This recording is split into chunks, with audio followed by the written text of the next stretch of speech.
Good evening, everyone, and thank you very much for joining us this evening for this evening's When Football Came Home, an event hosted by the National Football Museum, albeit for obvious reasons, online and virtual. My name is Jordan Jarrett-Bryan. I'll be chairing this evening's discussion. We'll be looking at that iconic summer of football 25 years ago. We'll have some fun looking at what happened on the pitch, but also what was happening off the pitch and how much the two overlapped and combined in that sense as well. And to do so, I've got a fantastic panel of guests with me this evening as well. I'm really excited to talk to my guests for the next hour here. I'm joined first of all by Hannah Kumari, who's a writer and performer of ENG-ER-LAND.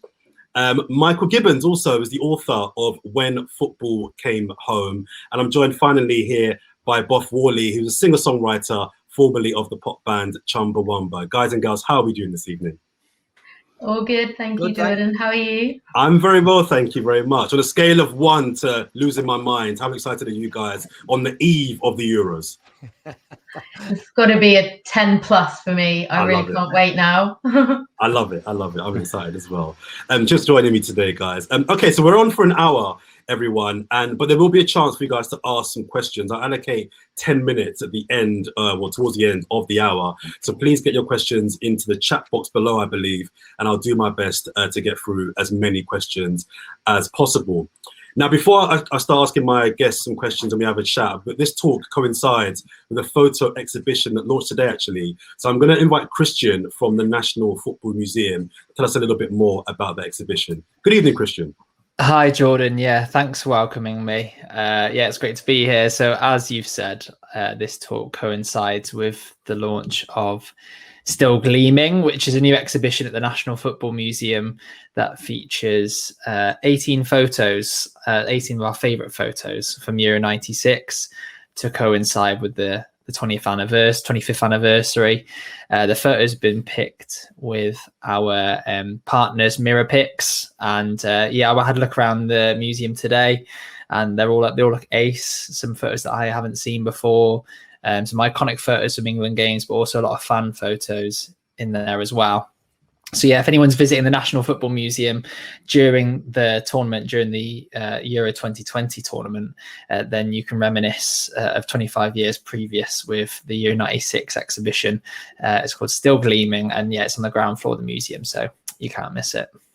Brilliant. Thanks very much, though, Christian. Go check it out on the site there. Okay, so as mentioned, we are 24 hours away, and I'm so excited. I've been for the last 4 or 5 days from England going to win it easily to we ain't getting out of the group. I've just had an internal battle with myself about how well England are going to do. I'm in pieces. But I want to transfer that excitement and energy to the team and to Gareth Southgate. And hopefully you guys on the call can help me do that as well. But something else I think is interesting as well is that there are so many similarities with this European Championships on the pitch, as well as off of it as well, compared to 25 years ago, both culturally as well and politically. And we'll get into that in the latter part of the discussion as well. So let me kick off by just running through a short-ish list of big events that were happening in 1996 to kind of set a bit of a scene, a bit of a context, and to remind some of you guys and make some of you guys feel old as well. This year was the first year that the flip mobile phone went on sale. This was the year that Israel freed hundreds of its Palestinian prisoners. Trainspotting, the film, that came out in UK cinemas on that year as well. Mike Tyson knocked out Frank Bruno to win the heavyweight title. The British government admitted that humans can catch CJD, also known as mad cow disease. O.J. Simpson discussed his not guilty verdict on British TV. Jay-Z released his first album, brilliant album, Beyond Reasonable Doubt. Hotmail was launched. Nelson Mandela stepped down as president of South Africa. The Spice Girls were unleashed on the world with their debut single, Wannabe.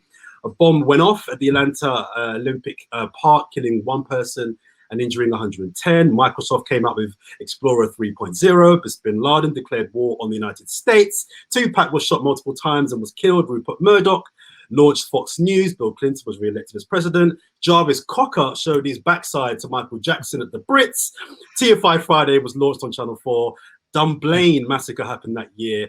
And the famous speech from Tony Blair happened the year before he was brought in as Prime Minister. So a wide range of events that happened 25 years ago. But on the pitch, England got to a semi-final, and the country was one, from what I remember. It was just colourful, and it was great, and there was beer everywhere, and it was funny haircuts. It was good times. Let me start off by asking the three of you guys, what were your memories, first of all, of 1996 on the pitch? So let's start with the football. Let me start with you, Hannah. What were your memories on the pitch of that summer and that year? Yeah, so 1996 was the year that I really fell in love with football. It was when I started going to live football at Highfield Road in Coventry. So it was the perfect timing that it was my first year of loving football, and it was Euro 96. I remember watching the Spain game with my two friends from school. I was 13 at the time, so not old enough to watch football in pubs, but my friend's dad actually had a pub in their house. So we kind of made it out to be like this pub. I remember Gaz's goal against Scotland. I was watching it with my dad, who's actually Scottish. So that was a kind of whole thing. It was a little bit awkward.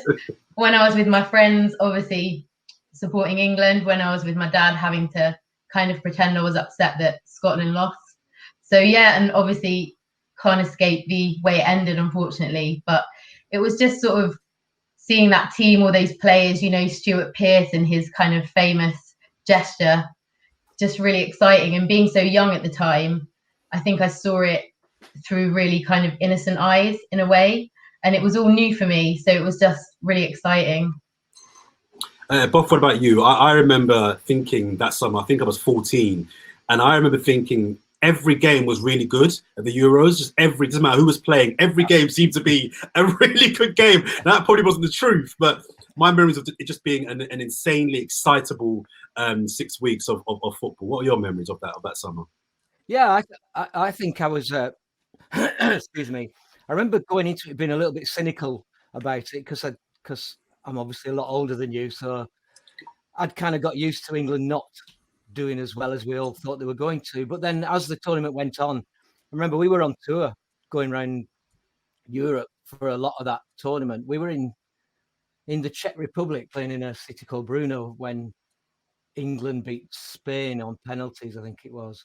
And we were waiting for that penalty shootout to finish before we went on stage. And we were so ridiculously excited. And then having to walk on stage and kind of pretend that, oh yeah, we just got to do our jobs now. And this is this entirely different thing. And so it became kind of part of what we were doing, traveling around and talking to people and this great expectation. And it built up and up. The Netherlands thing, I remember the night it happened, graffiti on the wall in Hyde Park in Leeds, really big, that just had the score, that somebody had just gone out at night and painted it on the wall. And it just felt like, yes, this is great. It felt really good, yeah. I think that's a good point. I think most of us remember that Germany game where we went out. The Scotland game stands up, but I think the Holland game was the iconic game for England. And that's something because we ripped them apart. And England don't rip apart other big footballing nations. We literally smashed them. Michael, what was there a standout goal, game, player, celebration, defeat that really stood out to you that summer? Well, I think just to touch on what you said there, I think the game with the Netherlands, the 4-1. I mean, so I was 18 years old that summer. I was doing my A-levels while the championship was starting. So for the first 10 days of it, I was trying to revise while this enormous, football tournament was going on around us. So my last A-level, media studies, was the morning after the 4-1. So I had kind of scheduled some revision in for the night before. Yeah, obviously didn't do any. Was so giddily excited after winning 4-1, and I think maybe contributed to a less than expected mark in media studies that that I eventually got in August. But that game particularly, I think, particularly the 10 minutes in the second half where it goes from 1-0 to 4-0, where it was just unbelievable, and you could see even the players felt that. There's a look between Sheringham and Gascoigne, I think, when the fourth goal goes in. I mean, they can't quite believe that they're beating the Netherlands 4-0 because they were one of the favourites for the tournament. And going into the tournament, you didn't really know how good England were going to be. They hadn't qualified for the previous World Cup. They hadn't played a competitive international for almost 3 years. So it'd been a long time coming. So there's a huge amount of expectation. I remember that in the build-up to it. very, very clearly. And then you're into a summer of just these amazing moments. Then the Gascoigne goal, the 4-1, Stuart Pearce's penalty. It was just one match after another just seemed to provide this, really kind of defining memory. The defining image for me, guys, was David Seaman's goalkeeping kit. I don't know if you remember it. It was this horrible, vomited, horrible smorgasbord of colours. I don't know. I think Umbro was it was awful kit. I can't get it out of my head. It's really, really hurt me. Let me stick with you, Michael. Talk to me a little bit now, guys, about what you remember of that year off the pitch. So what do you remember of 1996 away from the football? What were you guys, first of all, doing during 1996? And what are your memories, football to one side? What I mean, A levels aside, I was, 18 years old. It was that whole summer. I remember being, after my A levels finished, it was that kind of hinterland. I was lucky enough to go to university, and that whole summer was like just this gap of waiting to go. It was just like this extended 3 months, this time in your life that you never really get again. And within that was Euro 96. Within that was, the big Nebworth gigs. Yeah. The 2 Oasis gigs, and I was a big fan of theirs at the time. And it just the sense of excitement about everything, really, not just football but music, film, other echoes in art of it just felt like a very vibrant time, I think. That's kind of my main memory of it. Just everything feeling just really exciting. And just that whole mid-90s period just felt like this one long lost weekend, basically, where everybody was just enjoying themselves. No, I echo that. Boff, what were you doing in 1996? You said you were touring. What are your memories of that particular year, though? Well, football-wise, I would probably remember going to see Burnley week in, week out in the 3rd division rather than the whole Euro 96 thing, because as you said about England not being involved in competitive games for years, it was, the club being in the 3rd division and, in front of crowds of 2,000 or 3,000 sometimes was, that was what football was. And football was like local fanzines and, the state of the ground and things like that. And I loved it. It sounds like I'm putting it down, but that's what I loved about football. I love this fact that even though I'd moved away to Leeds, that I had this connection with my hometown. It meant that I had to keep going back there and be part of that community. And if, kind of looking back on it, I think it's those years in the 1990s, purely in terms of football, that cemented that community version of football in Burnley, where now they're in the Premier League, but all the kids grow up, they don't wear Man United shirts and Chelsea shirts, they all wear the Burnley shirts. It's part of the town. And so the 90s, that's what the 90s was for me. That's what football was, and I loved it. And Hannah, how old were you in 96, and what do you remember what you were doing? Yeah, so I was 13, and it's really interesting just hearing what Boff's saying, because obviously Burnley were in the 3rd division, now they're in the Premier League, and Coventry were in the Premier League, and we all know what kind of happened to them, although they're well back on the way up now. So you say, but we'll see. So for me, it was a really similar thing. A lot of people in rugby where I'm from did support Man United and Liverpool. And, I think I supported Man United for like 1 season. I had that CD they did with Status Quo. But then my uncle had a season ticket at Coventry, and my dad took me to my first game there, which was against Man City in the FA Cup. And I just loved it. And it's just like what Boff was saying, from that first game, just being a part of that and the community and everyone just being there together. I asked my dad, like, can I get a season ticket for next season? And Coventry survived relegation on the last day of the season that year, which was a bit of a habit. And so I think that was that year for me, and also the year after having my season ticket, and obviously Euro 96 coming there as well. It just felt, I think because I was 13 as well, it's that time when you're just starting to feel like you're an adult. You're obviously not at all, but in your head, you feel like you're changing. And I remember just seeing all the people in the pubs and wishing that could be me, but having to kind of make do with watching it on the TV. And I just remember it being really hot all summer. I don't know if that's, when you look back on childhood summers, they always seem to be hot.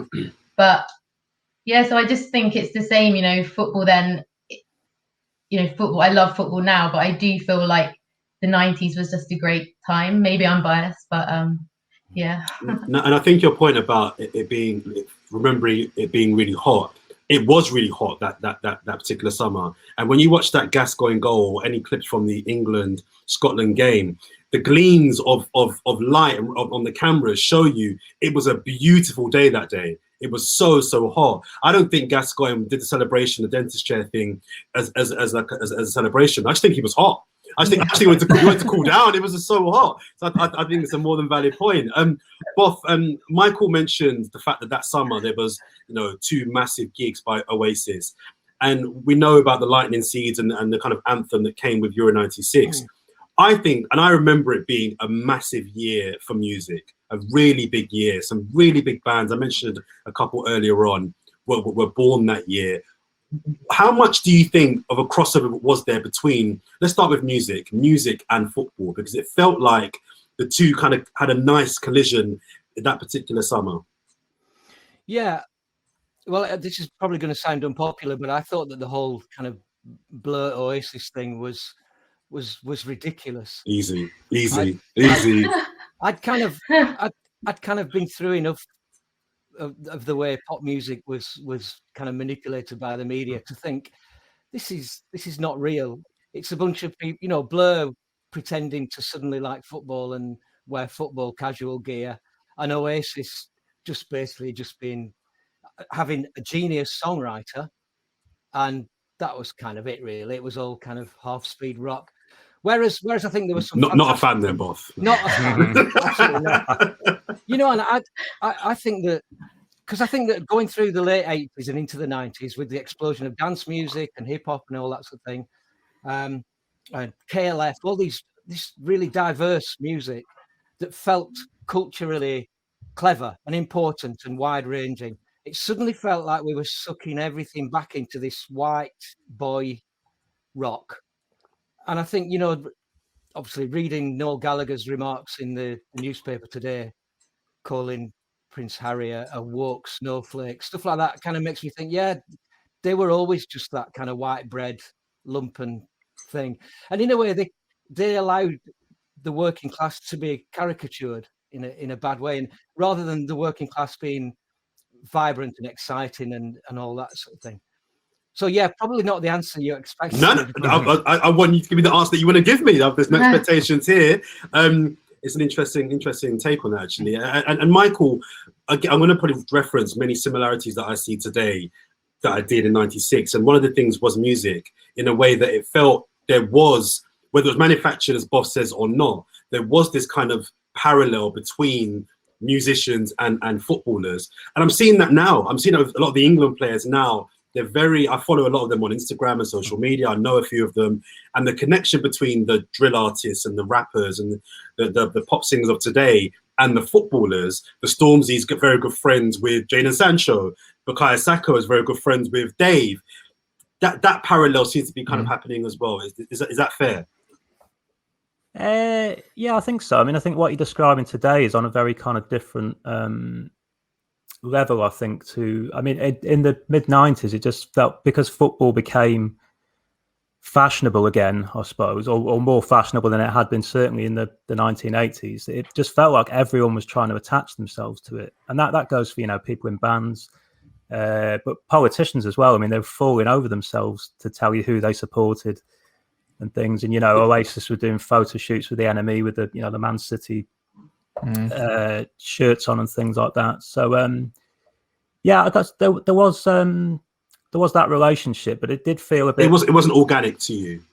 Not really, no. It's just a kind of Photoshop thing. It was like, you know, not quite opportunistic in a way, I think. But that's it. Kind of shows the growth of popularity in football in the 90s. I think that suddenly everyone just wanted to attach themselves to it. And Hannah, your industry, theatre and film, I listed a couple of big films that came out that summer as well. What are your memories of how that particular section of arts collided, if at all, with football? Was there any kind of crossover there at all? Yeah, I specifically remember, and I hope I get this right, it was a drama. I think it was on ITV, and I think it came out the summer after, and it had Rachel Weisz in, and I believe it was set in Euro 96, and I think it came out the year after. I don't remember specifically at that time, because I was really young, what kind of theatre and football, theatre and film there was around Euro 96, but I think since then, it's been so interesting when you look at the way football is represented in film and theatre. It's often from the kind of hooliganism way, and it's very often glamorized, or there's actually quite a lot of snobbery in theatre towards football, and the film seems to go down more of the hooliganism route. So I find that really interesting, because I think football and theatre are really similar, and people don't often see that, because they think, you know, what Boff was saying, that that's the working class and they're like this, and then this is for the people who like opera or theatre or whatever. So I think it's a really interesting parallel, that often it's represented in a certain way rather than in a kind of more deep way, if that makes sense. It does. Is that still the case now, do you think, or has that changed, or is it still? No, I think it is changing. Obviously, I've been writing my show, and there are other shows that are. There's one which I've seen is going on in Bolton at the Octagon, and I think it's called Brown Balled. I haven't read it, or I didn't hear the reading. I think they did it the other day, but it's actually about South Asians in football, whereas my show is from the perspective of a fan. It's about, you know, why are there basically no South Asian footballers? It's kind of crazy, really. So I think we are starting to get different perspectives, and I think that's really important. There was a play which I also didn't see called Death of England at the National. It was a one-person show, and they did a sequel to that recently. So I think hopefully it is something that will change and become less caricatured. I think that's what Boff was saying. Yeah. One of the things you mentioned, the hooliganism element and the portrayal of that through art, I find it interesting, because I remember this summer, looking back anyway, being the summer that, so the Premier League had been kind of been formed a few years earlier on, and the Premier League there's a lot of negative things I could say about the Premier League. But one of the positives about the Premier League, I feel, was that it kind of reshaped and cleaned up the image of British football coming out of the late 80s, early 90s with the hooliganism era. And Euro 96 for me was the first time I remember feeling like football in this country was for everyone, i.e. families could go again to watch a game. And again, maybe I'm remembering that incorrectly, but it felt to me like this was the first summer that actually football, everybody, whether you liked football or not, had some kind of stake in the game. Does everybody else feel like maybe this was the first time since the dark ages of the 80s and early 90s that actually football had a positive portrayal in this country? Yeah, from my teenage perspective, I definitely remember it like that. I mean, I went to the Scotland-Switzerland game at Villa Park because my dad's Scottish, and so there was no England fans there. But from what I saw on the TV, and just like you say, the atmosphere, it did feel like the country was kind of united rather than being scared of those horrible England fans, which maybe was the case previously. I don't know what everyone else thinks. Yeah, I think as well there was a sense of relief, because it wasn't long before that the England-Ireland game had been called off, because basically English fascists went and stopped the game by fighting, and it felt like, yeah, this is what England has become. Why should we care about this team? And then Euro 96 kind of made people think, actually, this is all right. You know, basically in the same way that Gareth Southgate's doing now, you know, with his talk about you know, fans booing when the players take the knee. He suddenly comes across as being a lovely, decent, good-thinking bloke, and he's brought a lot of people on side with him, thinking, yeah, okay, football, whatever I think about it, whatever the tabloids tell me, but these team, as you say, these team are listening to you know, drill and grime and hip hop, and they're cool. They're interesting people. They're not just the England of old. That's what it feels like, anyway. If I could just chime in as well from the Yeah. museum's perspective, in our collection, it's reflected actually. Some of the marketing materials around the tournament are much more sort of targeting families. A lot of the programs for the tournament, you know, the advertising that are involved is a commercial step, certainly. I think part of that's probably down to the tournament was expanded, so there are more sort of teams, there's more sort of camaraderie perhaps between fans, but it was also just the way it was marketed. And like you said, I think the Premier League probably had quite a bit to do with that 1990 as well, and sort of the reshaping of the narrative around the England national team in that tournament as well. But yeah, certainly our objects sort of play that out. Like I said, the programs and marketing content we've got in the museum is all quite tailored towards families, as the Premier League was at the time as well. One thing I remember from beforehand actually is I remember very clearly the sense of fear in some quarters going into that tournament of, you know, how it could go. I mean, the championship was given to England in May 1992 by UEFA. It was a kind of gesture of acceptance back into the international football family. The clubs had been readmitted into European competitions in 1990 after Italia 90. And it was kind of seen as that act of forgiveness by UEFA, you know, for some of the terrible things that had happened in the 80s. But Boff makes the point about the England-Ireland game. I mean, that was February 1995. This is 13 months before the kickoff of the tournament. At the very next match after that, when England played Uruguay at Wembley, John Barnes was booed through the whole game, you know, poisonously. And these are, you know, this is just over a year away from the tournament. And before the tournament itself, actually, in May 1996, there was a huge police operation to go around and arrest, you know, known hooligans. Very heavy banning orders were slapped down, 20-year banning orders from football, you know, caches of weapons seized, all these kind of things. So I think the FA privately were terrified before the tournament of any potential outbreaks of hooliganism during it, which is why I think it was a relief, and it becomes, you know, a very nice memory that, you know, by and large, you know, it was a joyous celebratory summer of football. I mean, unfortunately, after England went out in the semi-final, you know, Trafalgar Square was trashed. It was the worst trouble London had seen since the poll tax riots, I think. But, you know, before that, and for, you know, the games like, you know, Scotland and Holland, they felt celebratory, and that was just a really great thing to see. A question to all of you guys. What are the positive or negative parallels that you see with how football was influencing society, or vice versa, back then, in parallel, in comparison, I suppose, to today? Are there any things that you were seeing, how football influenced wider culture and the wider country then, that you see repeating itself happening now? And it could be good things or bad things. Yeah, I think from a negative perspective, people often say players are held up on a pedestal.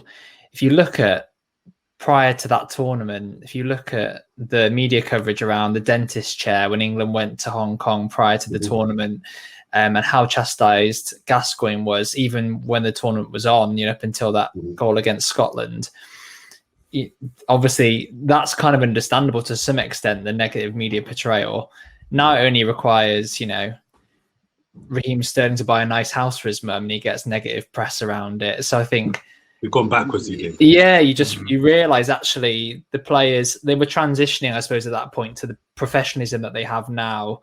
There was some of the sort of you know, boot room, changing room, drinking after games culture, I suppose, and that was shown in the trip to Hong Kong, I suppose, with the England team. And they were probably quite, I don't know if anyone else sort of, I guess Michael will probably know the sort of response to that and how the players are probably quite startled by that, I expect. But today, yeah, I mean, you only have to, you know, it's microscopic, the detail that people are really focusing on these players, and, you know, Phil Foden dyeing his hair, or someone tweets the wrong thing, like they're just held up on an even tougher situation, even higher pedestal than they were in 96. But I think 96 was certainly a really clear example of that. You know, the media hounding that Gascoigne got early in that tournament in particular was a sign of things to come, I suppose. And I think it's interesting that it's the players themselves it feels like are the progressive ones now. It's the players that are trying to somehow set examples for for a minority of the fans who kind of refuse to be dragged into the real world or into the modern world. And that's lovely to see. It's good to watch. You know, things like what Raheem Sterling says. Obviously, you know, Marcus Rashford. It's fantastic to watch these young lads basically being spokespeople for real progressive ideas. Yeah, I was going to say, I think for me, in terms of the team, obviously, it's great 25 years later to see so many more black and global majority players. I think there was 3 black players in the Euro 96 squad, if I'm not wrong. And obviously now it's a much higher percentage, but at the same time, have the supporters really changed enough? And I think what really resonated with me in Gareth Southgate's open letter that he wrote is that kind of idea of Englishness and what does that mean and who has the right to wear an England shirt. Like, I've never owned an England shirt. I've bought one now for my show, but even when I was a teenager and I was so loving the tournament, I was lucky, I haven't experienced a lot of overt racism, but I wouldn't have felt comfortable walking around my town in an England shirt. And I don't think I would now, you know. So I think that's kind of sad, really, that we're seeing a change, as Boff was saying, the players themselves, but at the same time, some of the supporters don't seem to want to kind of change their own ideas. Yeah.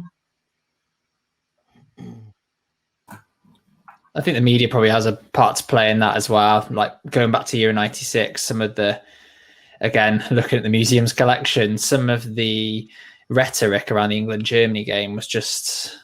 It was embarrassing. You know, it was embarrassing, yeah. And I don't think we'd have it to that scale again now. Certainly not in mainstream media, we wouldn't. But there's still an undercurrent of that when we play Germany. If we were to play Germany in this tournament, there'd still be an undercurrent of that within certain sections of fans, I'm sure. And I think in the media it wouldn't be an undercurrent. I think it would be front and centre on, you know, in the Mail and the Sun. I don't think they've got any qualms about being overtly xenophobic and racist, just as much now as they were in the mid-90s. I think the weird obsession some newspapers have with comparing war references with England playing a certain team, I just think I find that so bizarre. If England draw Germany, you just know the headlines and the titles and the comparison. England play Italy, England play France. I just find it weird. And to go back to your earlier point, Christian, about the scrutiny that football players now are under in comparison to 25 years ago, I find it really interesting now that footballers are doing, they're going above and beyond what they should be doing, and yet they're chastised 10 times more than they were 25 years ago. I think we've gone numb to actually realizing the work that Marcus Rashford's doing. I think what Marcus Rashford is doing for this country is something that I think in 25, 30, 45 years time, we'll look back and be like, did he do that at that age as a football player? It's a given now that something needs to happen. Rashford to the rescue, and he'll fix it. But I think what he's doing is phenomenal, and for him to be battered and pillared, if he missed the penalty at the Euros, you know what's going to happen. And I'm not saying we shouldn't criticize him for his performance on the pitch because of what he's doing off the pitch. But I agree with you. The work these guys are doing and how they're speaking and carry themselves, I just think is on another level. But yet they're getting 10 times more scrutiny. But I think Marcus Rashford is amazing. But I do think that as well, it is kind of important to remember that football players now, they do get paid so much more than they did back then. And I think that's one of the things for me of the 90s as well, around that time of Euro 96, is when football really started to become such a massive business and almost be distanced from kind of the working class people. Because if you look back at players from that time, they didn't all have perfect teeth. They didn't all have kind of perfect haircuts. And so I think in some ways, maybe people feel not as connected to the football players because they're basically A-list celebrities nowadays. And obviously you've got people like Marcus Rashford who are using that for so much good, Raheem Sterling, and it's really important that these people speak out. So I don't know if it's maybe some sections of the fan base feel kind of disconnected more. I'm not saying that explains or excuses their behaviour, but I'm just, yeah. And Kick It Out was also established in 97. So I suppose Kick It Out's sort of often seen as one of the first big examples of, you know, campaigning around equality and inclusion in football. And that was around as an independent charity, I think, from mid-90s, early 90s, but through sort of 96, 97 was really when it built up a head of steam, became sort of a bigger body, I suppose. And yeah, some of the campaigns from around there are brilliant, and they do feature footballers like Cantona and Les Ferdinand, but perhaps more individual instances than today. Go on, Michael, you're going to come in there.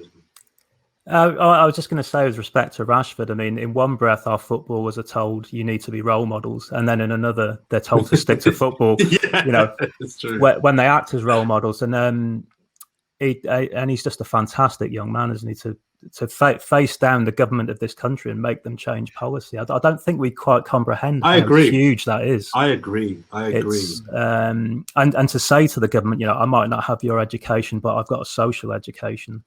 I just think everything he seems to be saying and doing at the moment just really resonates with people. And the thing that I think is most, you know, the thing I love about Rashford the most is he's almost not asking government to do their job. He's saying what he is, but he's saying, even if you don't do your job, I'll do it. So he's not saying, if you don't do it, it won't get done. He's not just putting pressure and then backing off. He's actually doing the work anyway. Do you know what I mean? Which I just think makes it even more incredible. And let me stick with you, Michael, on politics.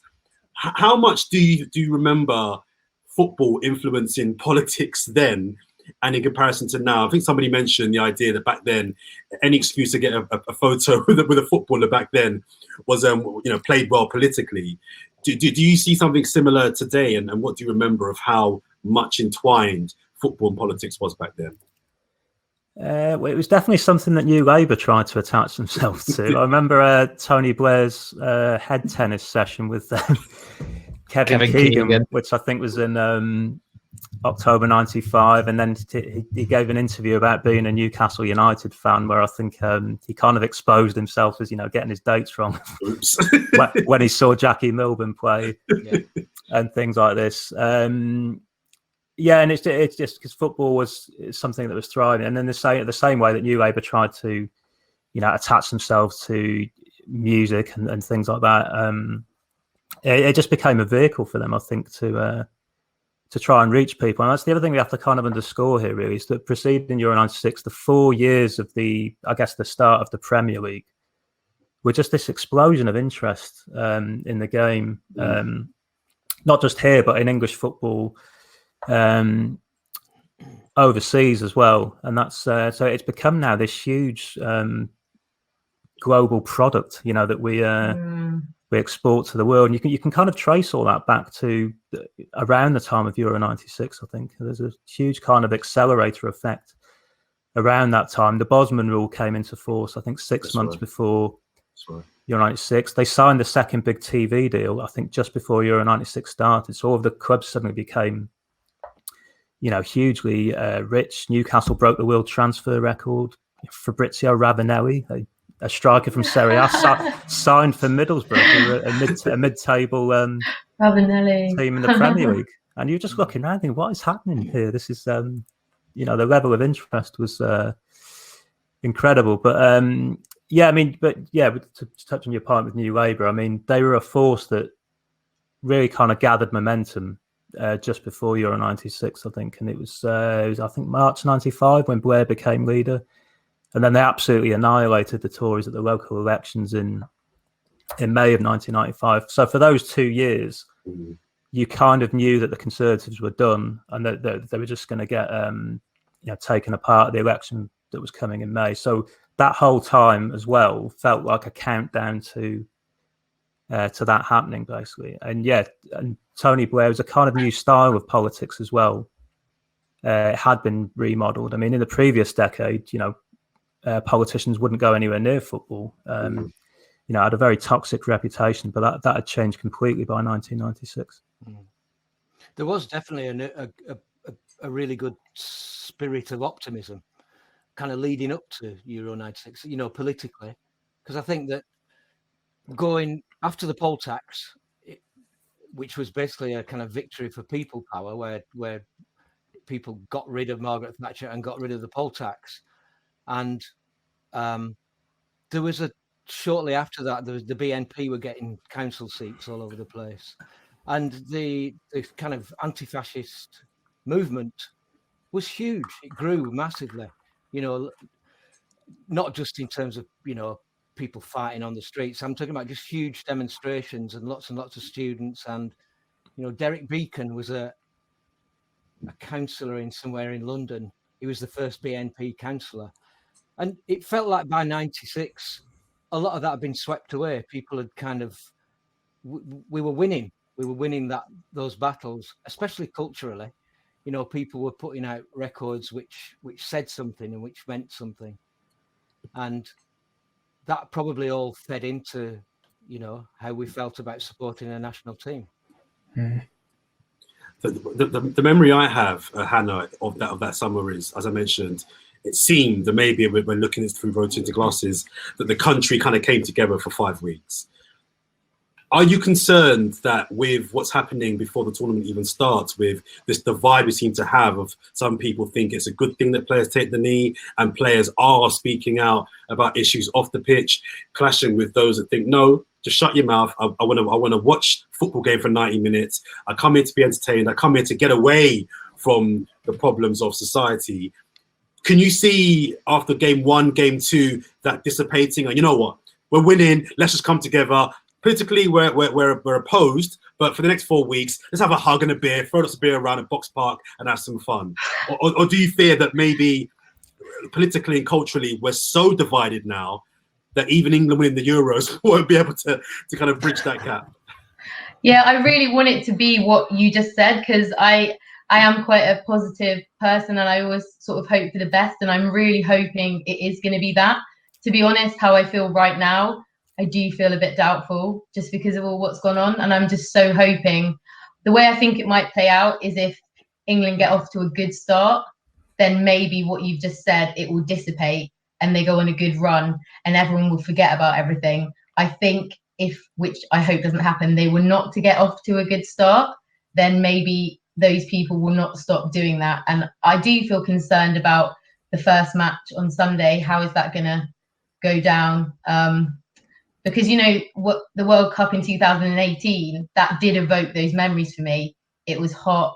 It was a great run. I felt like, the country was united. And yeah, I really hope that it is going to be like that again, especially after what we've all been through with COVID and everything else. It could be a real positive for the country. So I guess we just have to keep hoping. And this summer's group is got Euro 96 all over it. You've got Czech Republic, the team that got Czech Republic got to the final in our group. Croatia, who showed up in that tournament, and we're playing Scotland again for the first time in a tournament since 96. So there's some real Euro 96 vibes about our group. So hopefully we can channel some of that. Yeah, definitely. Channel Euro 96 vibes. I like that. And does anybody think that, just to kind of repeat the question, I guess, if England was to win this European Championships after the year we've all had, year and a half, that if Marcus Rashford scored the equaliser in the 93rd minute in the European Championship final, get to extra time, and Raheem Sterling scores a winning penalty, do you think that would appease or make the people that are anti the players taking the knee maybe change their mind through the prism of football? Or do you think we're kind of, even football can't change the cultural landscape at the moment? Well, I mean, at the moment, it feels to me that there are just some people's minds that you can't change. I mean, I saw someone on a news report yesterday saying that the reason people are booing the knee is because it's not been communicated, why the players are doing it. The players have said why they're doing it. They literally couldn't be any clearer why they're doing it. And it's direct from source. It's direct from the people doing it. Gareth Southgate and his Players Tribune letter that we've mentioned, I thought that was a great intervention from him on the subject. But my kind of fear is that it will continue to happen. And one of the very problematic things about following England, it's become a very political thing now. You've seen it in lots, like the Poppy debate and things like that was going a few years ago. So it kind of seems inescapable. And I think a difference between what's happening now and what happened with Euro 96 was that was essentially a pre-internet tournament. Yeah. You know, only 2% of Britain had the internet going into 1996, I think, something like that. So it was just a communal experience where everyone went along. But everything with England now just seems to be exacerbated by social media, which is making society very, you know, divisive and dividing people into groups and sides, and it's entrenching people in those positions as well. I would love to think that you know, he's one of my players. I mean, a Rashford hat trick in the final would, you know, would cure all the country's ills. But I don't think even Marcus Rashford is that amazing. Don't doubt Marcus. If anyone can do it, Marcus can do it.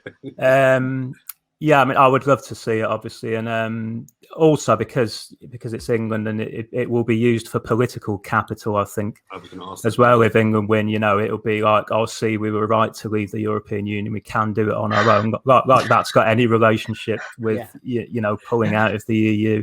So, which is funny because those are the same people that say separate politics and football.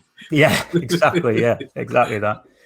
So, I would love to think that would happen, but unfortunately I don't think so. But maybe we'll get a glimpse, maybe for a brief time, for a night, if they do go on and win it, you know, people will stop warring with each other for an evening. I don't know, but I think historically, I think we can, you know, looking back, I think we can see that culture, including sport, does have a really positive effect on progressive ideas, and that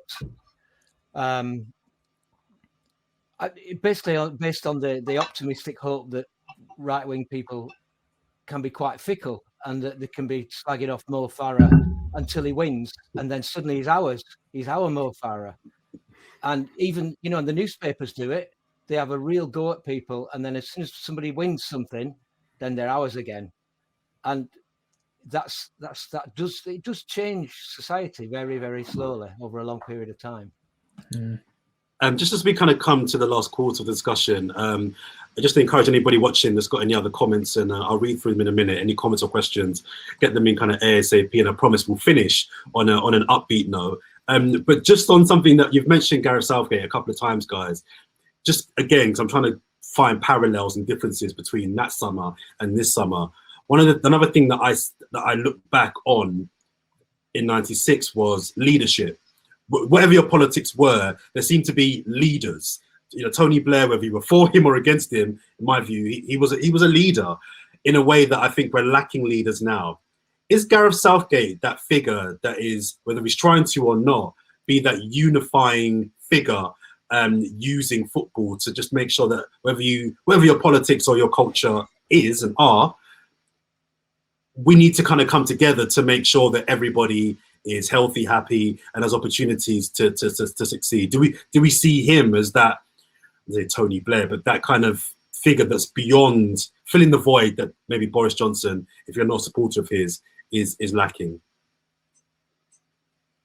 I think one of the lovely things that Gareth Southgate does is that he spreads it around. He isn't trying to be he's not Alex Ferguson. He's not throwing boots at people in the dressing room. I think he's saying, I listen to my players and we're all in this together. And, you know, from Burnley, I know from watching Sean Dyche do interviews week after week, he has that same philosophy. Yes, I'm the boss, but we're all in this together. We're a team. And I think that's a lovely quality in a leader, yeah. I think, for me... Sorry, go on. No, I was just going to say, for me, definitely yes. I mean, I just loved it in the World Cup 2018, seeing that kind of story of redemption for Gareth Southgate, from missing that penalty to having everyone singing that Atomic Kitten song at him. I remember that video of him in front of the fans conducting, and I think I watched that video like 50 times, and he's just a really likable person. And when I read that letter the other day, the open letter, I was so moved by it. You know, he's so eloquent, he's so softly spoken, and I think that's really powerful. So for me, I definitely think he can be that person. I think he's grown into the role. I think initially I thought he was quite shy, relatively shy, really. And I'm not sure if he was as confident talking about, because being the manager of the England teams is much about being a statesman almost as being the football manager, you know, a spokesperson. but he's definitely grown into it, and certainly on the run up to this tournament. Yeah, I'm very proud. I think I said this in 2018, but especially now, very proud to have him as our manager. I feel like he's always going to say the right things. But yeah, I think he's grown into it, certainly. And I think even looking back, watching the highlights from '96, just before he missed that penalty, the commentators are saying he's a model. He's a model player. He's known as a model player for Aston He does everything Villa. right at Aston Villa. He does everything he can right. do everything right here. Yeah, and we've had people, players who played with him, through the football museum. We spoke about when he was a young player at Palace. Even he was just a real. You could see he just sort of had that sort of commanded respect, I suppose. And yeah, he's definitely grown into the role as the manager, certainly of England. If I could just touch on Hannah's point about 2018 there. I mean, that was a great redemptive story for Southgate when England won that shootout against Colombia, given, what he'd been through in 1996. But one of the first things he did that night was he went over and consoled the Colombian player, Uribe, that had missed the penalty. And just a little window into his kind of, his empathy and his feeling for others. And I think he represents a different kind of football management. I think he's not as what Boff was saying, it's not teacups against the wall, it's not shouting and bawling, it's not belittling people that aren't doing well. He just seems to be really in tune with his squad and a new generation of England players. He said in a press conference the other day when he was being questioned about the booing at Middlesbrough, he said, I don't have the right to get tired of talking about this, and my players must never let me feel like I have the right to do that. And when you've got a guy coming out with statements like that, I mean, when do you ever hear those kind of things fall out of the mouths of politicians, people with actual power, people with the chance and opportunity to change things in our society? I just think he's just, the longer he stays in the job, he just seems to become a more impressive figure to me. And whatever happens this summer, whether England win or whether they go out in the first round, I hope they retain him, because I think he's a really important person in this country at the minute. I agree, and I just wonder if he has to win to really get the ear of those that are not supporters of him. Because I think he's got all the personal qualities that you want in someone in a position of leadership. I just feel the ones that are against him, if he wins the Euros or even gets to a final, I just think then, if you're not a Southgate fan, what's your ammunition there? Do you know what I mean? Where do you go from there? You can't say he's a loser, because you're taking us as far as we've been in a long time. Just the last couple. Let's kind of go to a positive one now. Let's fast forward 5 weeks. We've won the Euros. All right, I'm going there. We've won the Euros, the European champions, and we've beaten France in the final. All right. What is the landscape for English football and for ENG-ER-LAND?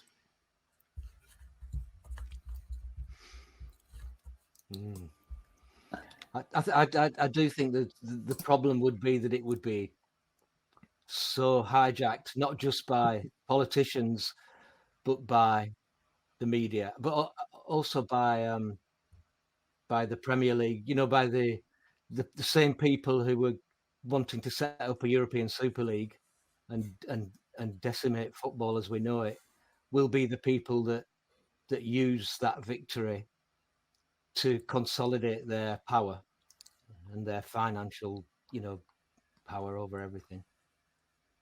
But I still think it'd be great if England win. Having said that, I think, I'm fingers crossed. I'm hoping we can have some positivity. I think, as Hannah said previous, I'm hoping there's some parallels to even 2018 with the weather we had then and the atmosphere.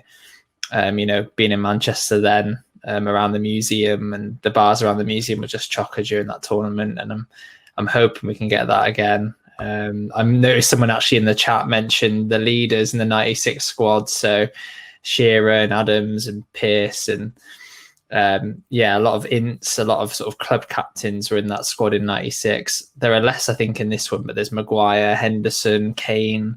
One or two of those are injured, but fingers crossed those leaders sort of do contribute to the squad, and that'll hopefully help us, because it is a young squad. I think it's I wouldn't know this, I haven't looked at the facts, but certainly the England squad for this one's much younger, I think. If they feel younger than Euro 96, but maybe that's because I'm now older than them, whereas I was much younger than them in Euro 96. And Hannah, we've won the Euros. What now? Yeah, I'm gonna go for a more positive outlook. Thank you, Hannah. I'm gonna hope that, because I think Michael said something about Gareth Southgate that is one of his key qualities for me, and that's empathy, which I think is something that maybe is lacking in some of the people who are booing, that ability to put yourself in other people's shoes. And so I'm hoping that in 5 weeks, when we've won the Euros, everyone's going to love Gareth Southgate. They're going to be listening to what he's saying. There's going to be no more booing of taking the knee. I can see the headlines, the Brexit headlines that Michael mentioned, unfortunately, if we win, and it getting hijacked by, we didn't need the European Union, but hopefully it would be a real positive. Okay, I'm going to give you guys some time to think of this last question while I read some of the comments out, but I'm going to end on, what is the thing that happened in 96 that you would love to happen in this summer? So it could be a particular goal, it could be a photo you saw, it could be a song you heard, or a moment, anything that you remember that you think, I would love that to happen again this summer, So while I'm going to read out a few of these comments and questions, have a think about that.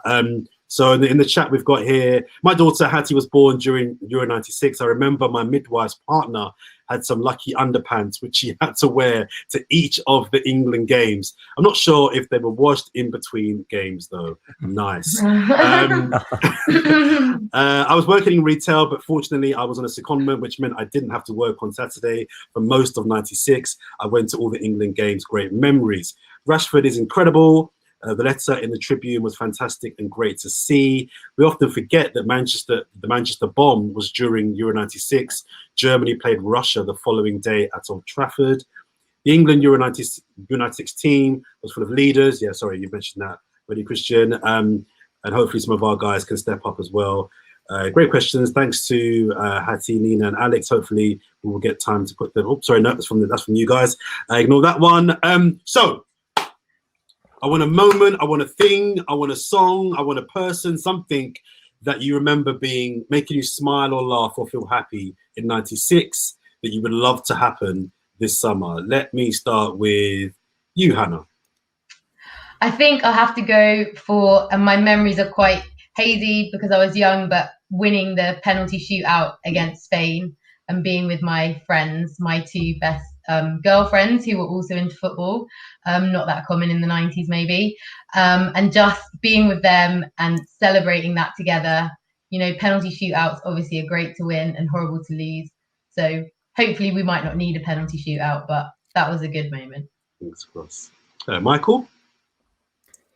I think I'll pick, there's a really nice moment in the penalty shootout between England and Germany. Actually, I think it's at about 3-2, where so they're sat in two separate camps, sort of next to each other with a bit of green grass in between. And Matthias Sammer and Paul Gascoigne just walk over and start having a chat with each other, and they're laughing about the chance that Gaza missed, in extra time that would have put us in the final. And it's just two great players, just kind of laughing and enjoying each other's company. And after all the kind of nonsense, all the xenophobia, all the rubbish that had been in the papers all through that week, it just felt like an example of see if they're fine with each other.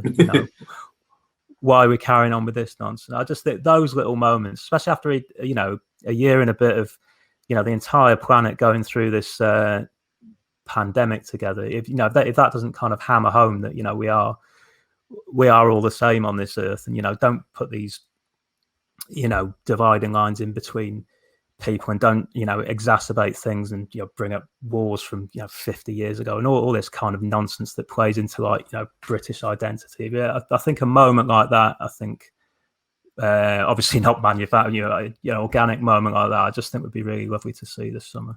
Brilliant. I've got 30 seconds each for Christian and Boff. I think we've still got Boff. Christian, you go first. I'd like an England top scorer. I think Alan Shearer top scorer in Euro 96. So I'd love to see Sterling or Rashford or Kane top the scoring charts. And I think from a club perspective, I'm a Newcastle United fan. And a month after we were knocked out of the tournament, Newcastle broke the transfer record to sign Alan Shearer. So I'd love for later this year for Newcastle. You are really pushing it, you are. I would love for Newcastle to break the world transfer record. It would require all of Ashley's money that he's been saving up over his time owning the club. But yeah, there's a chance. Maybe we'll break the transfer record, Newcastle United, after this summer's Euros. Fingers crossed. And finally, Boff. What I'd like this time is to have the same as happened in '96. I'd like to feel that my sense of kind of ho-hum pessimism about how England will do. I want to see it challenged and feel that I was wrong, and I want to feel that I can change my mind once we beat Holland 4-1. Nice. And more importantly, Boff, where is the Euro 2021 anthem we're going to be singing during the summer? We're waiting for a song from you that we're all going to be chanting during the competition. Come on. We get locked down, but we get up again. There we go. Hey! You're on something there. Listen, guys, thank you so much for joining me today. I really, really enjoyed that. Looking back at '96 and the comparisons with the current era, yeah, I think there's so many great things to kind of compare, and hopefully this summer will be one to remember as well. Guys, come back next week for our panel alongside Amnesty International, where we'll be discussing how football can be used as the social glue that is needed to form strong communities for refugees. Check out all the socials and on the website as well for more information too. Guys, thanks for joining us once again. Have a very good evening. Thank you very much. Thanks very much. Bye. Thank you. Thank you. Bye.